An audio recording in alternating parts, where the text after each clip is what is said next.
Hello dear students, this is Akshata Kirpekar. I welcome you to my YouTube channel. In today's video, we are going to learn about Mendeleev's periodic table. Students, in previous videos, we have seen how Dobereiner and Newlands have classified the elements in periodic table. Now let's see how Mendeleev tried to place the elements in the periodic table and what criteria he used to classify them. Who was Mendeleev? Mendeleev was a Russian scientist who tried to classify the elements in 1869 to 72. Here, Mendeleev also considered atomic mass as the fundamental property to classify the elements, just like Dobereiner and Newlands. When Mendeleev tried to place the elements in the periodic table, that time almost 63 elements were known, and he also took the elements having different chemical properties as well as physical properties, just like Newlands. Then he found that the properties repeat after a definite interval. Students, हे सगळे points बघितल्यानंतर एक गोष्ट तुमच्या लक्षात आली का बघा की न्यूलँड्स ऑक्टेव्ह मध्ये त्याने जो क्रायटेरिया यूज केलेला होता एलिमेंट्सना क्लासिफाय करायचा, तो सेम क्रायटेरिया मेंडेलिव्हने देखील यूज केलेला आहे. जसं की इथे देखील ॲटॉमिक मास ही फंडामेंटल प्रॉपर्टी आहे एलिमेंट्सना क्लासिफाय करायची. इथे देखील एलिमेंट्सना त्यांनी त्यांच्या ॲटॉमिक मासच्या इन्क्रीजिंग ऑर्डर प्रमाणे अरेंज केलेलं आहे आणि या एलिमेंटच्या प्रॉपर्टीज देखील डिफरंट अशा असणाऱ्या आहेत. कधीही सायन्सचा स्टडी करताना अशा पद्धतीने जेव्हा तुम्ही कंपॅरेटिव्ह स्टडी करता, तुम्हाला इझी पडेल कधीही की ऍट अ टाइम तुमच्या 2 पॉइंट्स अशा पद्धतीने लक्षात राहतात बघा. सो नेहमी असं कंपॅरिझन कुठे सापडते का हे बघत राहायचं स्टडी करताना. ओके, आता पिरियॉडिक टेबलची अरेंजमेंट करताना यानं काय काय केलं, जे नोन 63 एलिमेंट्स होते त्यांची अरेंजमेंट त्यानं त्यांच्या ॲटॉमिक मासच्या इन्क्रीजिंग ऑर्डर प्रमाणे केली. त्यांच्या प्रॉपर्टीज कशा होत्या, डिफरंट होत्या. म्हणजेच ॲटॉमिक मास जसं जसं चेंज होत जाते तशा तशा प्रॉपर्टीज देखील चेंज होत जात आहेत, इजंट इट. आणि मग त्याला काय दिसून आलं की ह्या प्रॉपर्टीज ह्या एका डेफायनाइट इंटरवल नंतर रिपीट होत जात आहेत, परत परत रिपीट होत आहेत हे त्याला दिसून आलं. आणि ह्या त्याच्या ऑब्झर्वेशन वरून त्यानं लॉ फॉर्म केला which is called as Mendeleev's periodic law. What this law states? It states that properties of elements are periodic function of their atomic masses. What does it mean? याचा अर्थ काय होतो की एलिमेंट्सच्या physical आणि chemical properties ज्या आहेत त्या त्यांच्या ॲटॉमिक मासवरती डिपेंड करतात. ॲटॉमिक मास जसं जसं चेंज होत जाईल तशा तशा प्रॉपर्टी चेंज होत जातात आणि त्या एका ठराविक क्रमानंतर परत रिपीट होतात, असा या लॉचा अर्थ होतो. स्टुडंट्स, इथे तुमच्या समोर दिसतंय ते आहे मेंडेलिव्हज पिरियॉडिक टेबल. हे पिरियॉडिक टेबल मध्ये तुम्हाला बघा दिसेल there are certain groups and certain periods. Groups म्हणजे ज्या उभ्या ओळी दिसत आहेत those are called as groups आणि ज्या आडव्या ओळी दिसत आहेत त्यांना म्हणायचं पिरियड्स. एकूण 8 ग्रुप्स दिसतील तुम्हाला आणि 6 पिरियड्स दिसतील. ओके, आता ग्रुप्स बघा, जे 8 ग्रुप्स आहेत त्यापैकी पहिले 7 ग्रुप्स जे दिसतील 7 groups, those 7 groups are again subdivided into 2 subgroups, that is A and B. Okay, and the last group, that is 8th group, it is showing transition series. आता ह्यातले जे पहिले 7 ग्रुप्स मधले एलिमेंट्स आहेत त्यांना नॉर्मल एलिमेंट्स म्हणायचं आणि जे 8th group मधले एलिमेंट्स येतात ते आहेत ट्रान्झिशन एलिमेंट्स. नॉर्मल एलिमेंट्स म्हणजे काय आणि ट्रान्झिशन एलिमेंट्स म्हणजे काय हे आपण पुढे बघणारच आहोत मॉडर्न पिरियॉडिक टेबलमध्ये. आता बघूयात पिरियड्स मध्ये. पहिले 3 पिरियड्स मध्ये तुम्हाला एक एकच कॉलम्स दिसून येतील, रोज दिसून येतील. 4, 5, 6 ह्या 3 पिरियड्स मध्ये बघा फर्स्ट सिरीज आणि सेकंड सिरीज अशा परत 2 सब सिरीज मध्ये त्यांनी ह्या पिरियड्सना डिव्हाइड केले आणि तिथे परत वेगवेगळे एलिमेंट्स प्लेस केलेले आहेत. हे जनरल स्ट्रक्चर झालं मेंडेलिव्हज पिरियॉडिक टेबलचं. आता अजून एक गोष्ट तुमच्या लक्षात आली असेल की इथे काही काही ठिकाणी त्याने वॅकंट प्लेसेस सोडलेल्या आहेत, रिकाम्या जागा दिसत आहेत. So these vacant places are for those elements which are not discovered yet. Periodic table form करताना काही एलिमेंट्सचा अजूनही शोध लागलेला नव्हता आणि त्या एलिमेंटसाठी त्यानं ह्या वॅकंट प्लेसेस सोडलेल्या आहेत.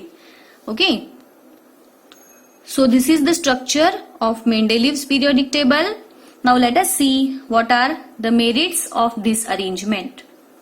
The first merit is it is the first successful classification of all known elements. Students, न्यूलँड्सने जेव्हा एलिमेंट्सना क्लासिफाय केलं त्यानं त्याचं क्लासिफिकेशन 8 एलिमेंट पर्यंत रेस्ट्रिक्टेड ठेवलेलं होतं. त्यामुळे त्याला सगळ्या नोन एलिमेंट्सना पिरियॉडिक टेबलमध्ये अरेंज करता आलं नाही इन द फॉर्म ऑफ ऑक्टेव्हज. मग आता इथे मेंडेलिव्हनं काय केलेलं आहे, इथे देखील त्यानं अटॉमिक मासची इन्क्रीजिंग ऑर्डर हीच बेसिक क्रायटेरिया जरी धरला असला तरी मग का तो सगळ्या एलिमेंट्सना अरेंज करू शकला पिरियॉडिक टेबलमध्ये? बघा, त्यानं काय केलं, एलिमेंटची सुरुवात हायड्रोजन पासूनच केली which is having least atomic mass, that is 1. त्यानंतरचे जे एलिमेंट्स येतील त्यांची ॲटॉमिक मासच्या इन्क्रीजिंग ऑर्डर प्रमाणेच त्यानं अरेंजमेंट केली. ओके, डिफरन्स काय होता की तो त्या एलिमेंट्सना ॲटॉमिक मासच्या इन्क्रीजिंग ऑर्डरमध्ये अरेंज करत गेला तोपर्यंत की जोपर्यंत त्याला असा एलिमेंट सापडत नाही की ज्याच्या प्रॉपर्टीज फर्स्ट एलिमेंटशी सिमिलॅरिटी दाखवणाऱ्या होत्या. आलं लक्षात काय फरक होता तो? त्यानं असं रेस्ट्रिक्टेड नाही ठेवलं की 7च एलिमेंट झाले पाहिजेत, 8व्याच एलिमेंटच्या प्रॉपर्टीज फर्स्ट एलिमेंट सारख्या असल्या पाहिजेत, असं रेस्ट्रिक्शन ह्या क्लासिफिकेशन मध्ये नसल्यामुळं तो काय करत गेला, जस्ट अरेंज करत गेला एलिमेंट्सना ॲटॉमिक मासच्या इन्क्रीजिंग ऑर्डर प्रमाणे.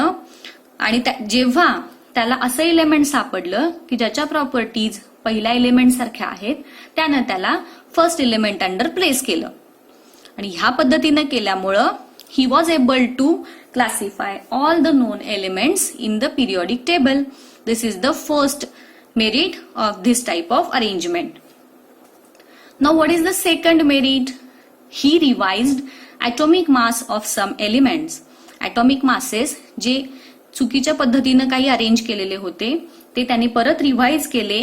जसं की बेरिलियमचा ॲटॉमिक मास प्रिव्हियसली 14.9 आहे असं कन्सिडर केलं जायचं की जे कॅल्क्युलेशन करून त्यानं प्रूव्ह केलं की it is 9.4. So this is the second merit.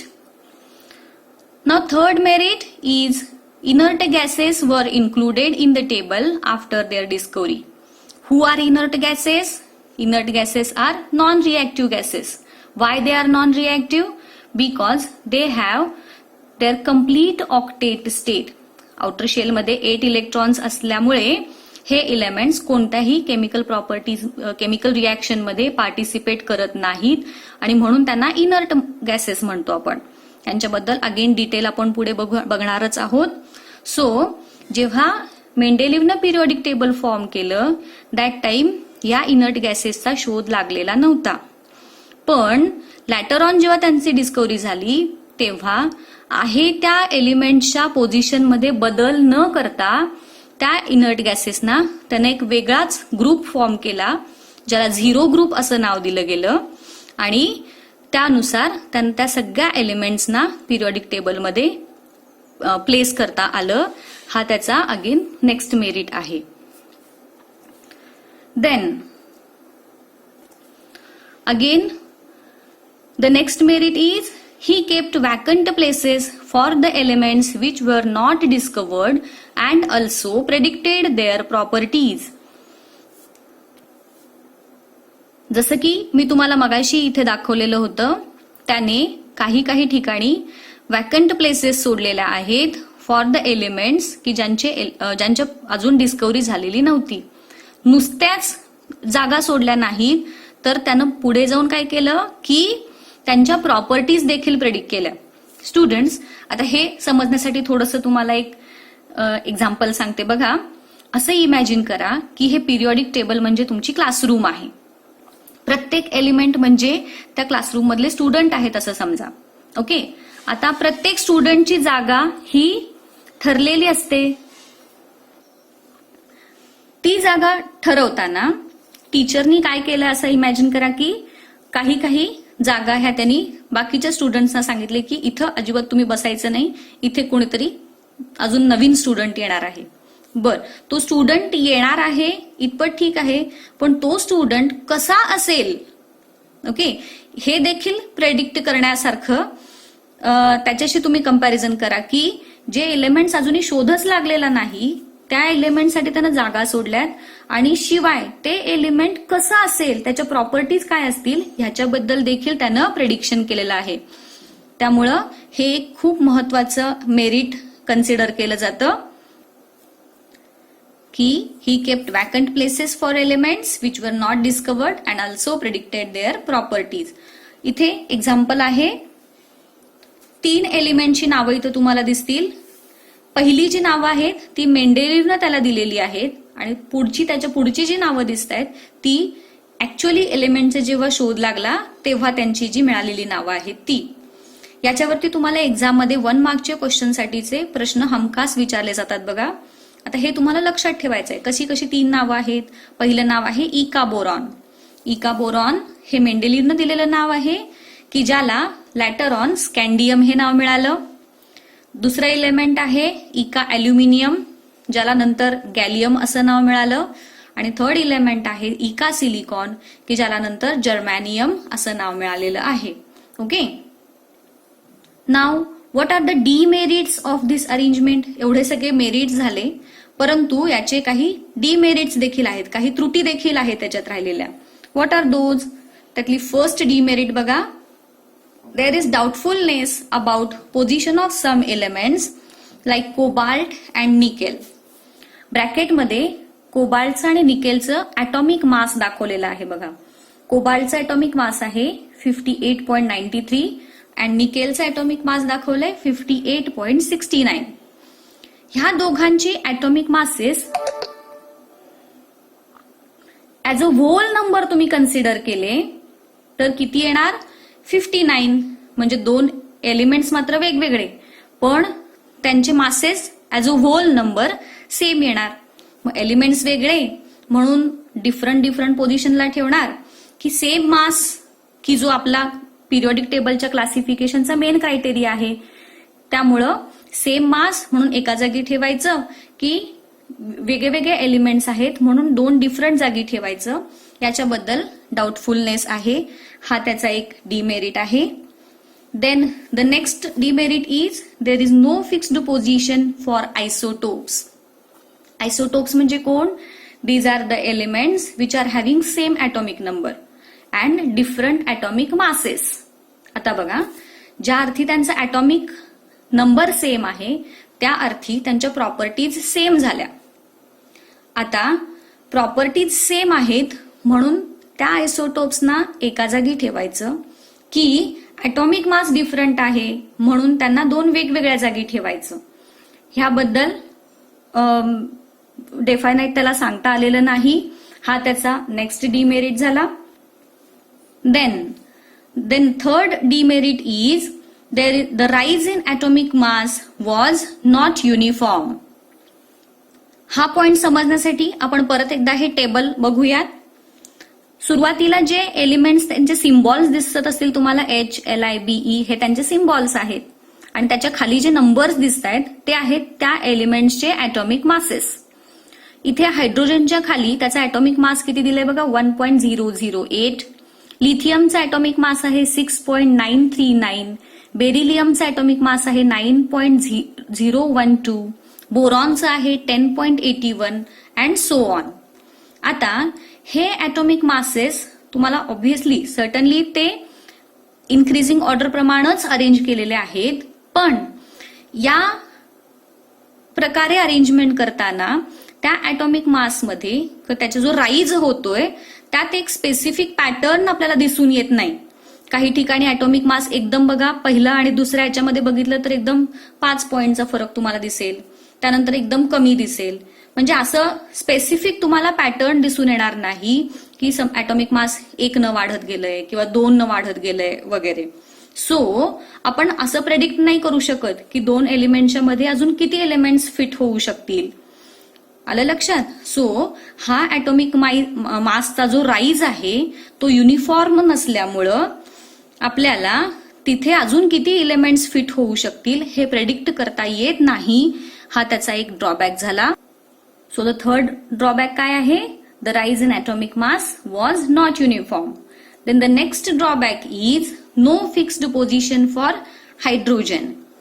Hydrogen हे जे एलिमेंट आहे त्याला देखील या पिरियोडिक टेबलमध्ये फिक्स्ड पोझिशन नाही. का? कारण त्याच्या प्रॉपर्टीज ह्या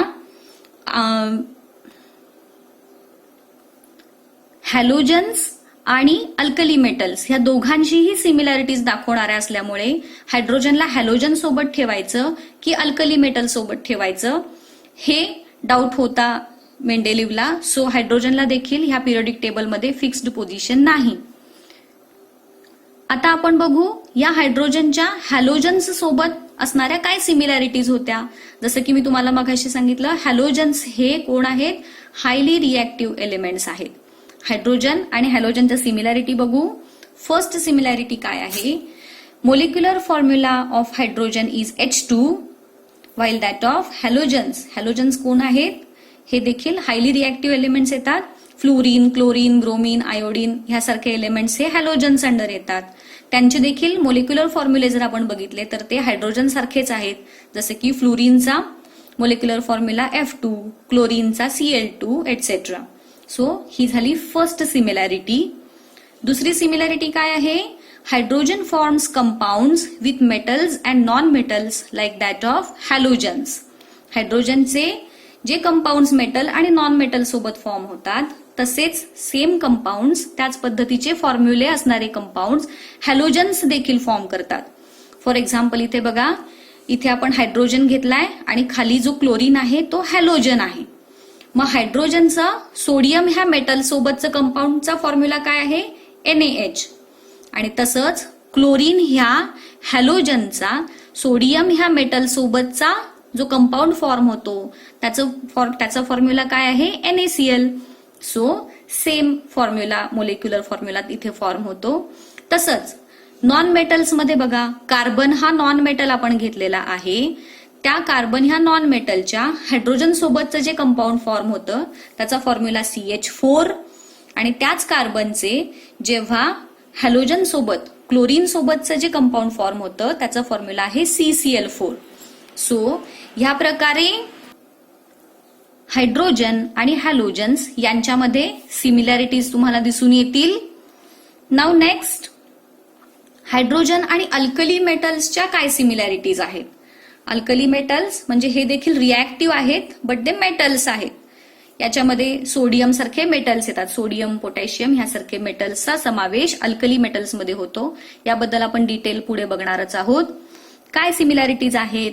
तर पहिला सिमिलॅरिटी असेल same molecular फॉर्म्युली of compounds of alkali metals and hydrogen. Hydrogen आणि अल्कली मेटल्स जे कंपाऊंड्स फॉर्म करतात त्या कंपाऊंड्सचे मोलिक्युलर फॉर्म्युले हे सिमिलर असतात. आता इथे बघा, सोडियम हा अल्कली मेटल आहे आणि हायड्रोजन.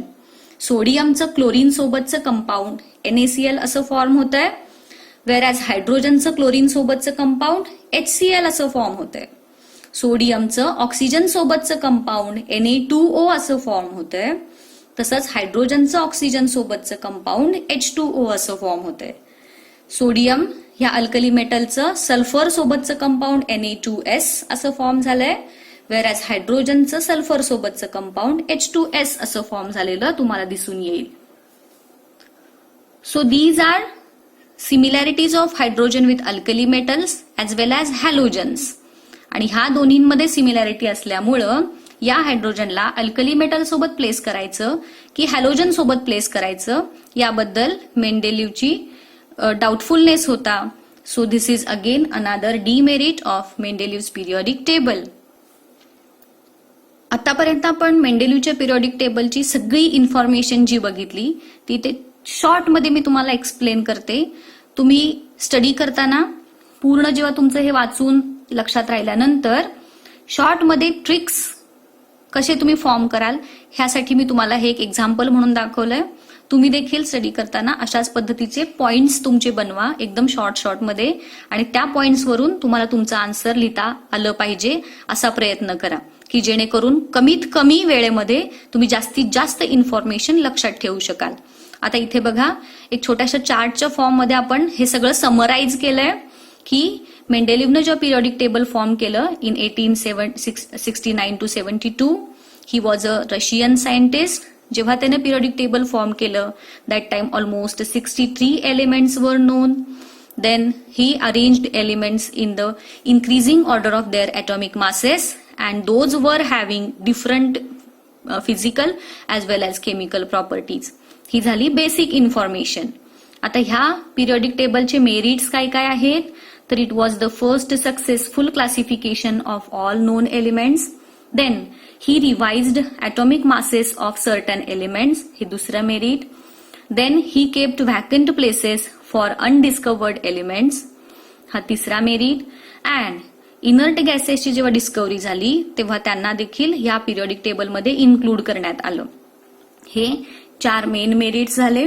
देन डी मेरिट्समध्ये हायड्रोजन आणि आयसोटोप्स यांना या पिरियडिक टेबलमध्ये फिक्स्ड पोझिशन नाही.